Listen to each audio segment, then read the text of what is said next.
আসসালামু আলাইকুম, সবাই কেমন আছেন? আপনাদেরকে দেখাবো সৌদি খেজুর বাগানে।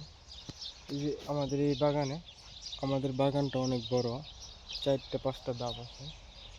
দেখেন, যারা খেজুর বাগানে কাজ করতে যান বা সৌদিতে আসতে যান মাজরার বিষয়, তারা যদি দেখেন আমার ভিডিওটি তাহলে শিখতে পারবেন অতি সহজেই। কারণ শিখে আসলে আপনাদের কষ্ট কম হবে। দেখেন এই লাইনটা হয়েছে আজওয়া গাছ। দেখেন কত সুন্দর করে আজওয়া ধরছে। দেখেন কত ছোট ছোট গাছে আজওয়া খেজুর ধরছে অনেকগুলি, বলার মতো না।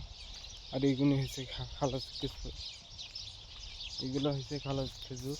দেখেন কত সুন্দরভাবে ফুল দিয়ে বানিয়ে রাখছে। দেখেন এটা হচ্ছে আমাদের মিডিয়াম বাগান, মানে ওরকম বড় গাছ না, ছোট ছোট গাছ।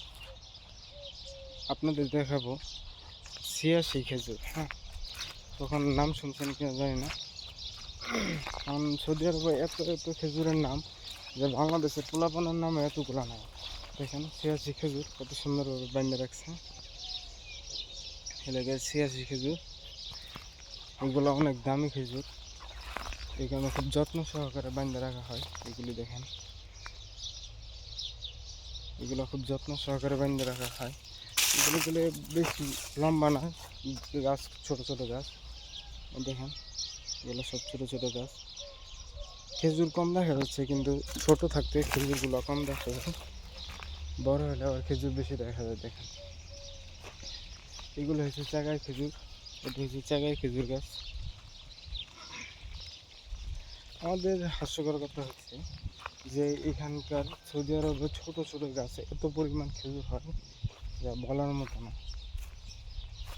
দেখেন এটা হচ্ছে খালাস খেজুর, এটাগুলো আমি মাটি থেকেই সব কিছু ভিডিও করতেছি। কত সুন্দরভাবে মেনে রাখছে। যারা যারা আমার ভিডিওটি ভালো লাগে লাইক করবেন, শেয়ার করবেন, সাবস্ক্রাইব করবেন। আর আমার ভিডিওটি দেখলে অতি তাড়াতাড়ি শিখতে পারবেন।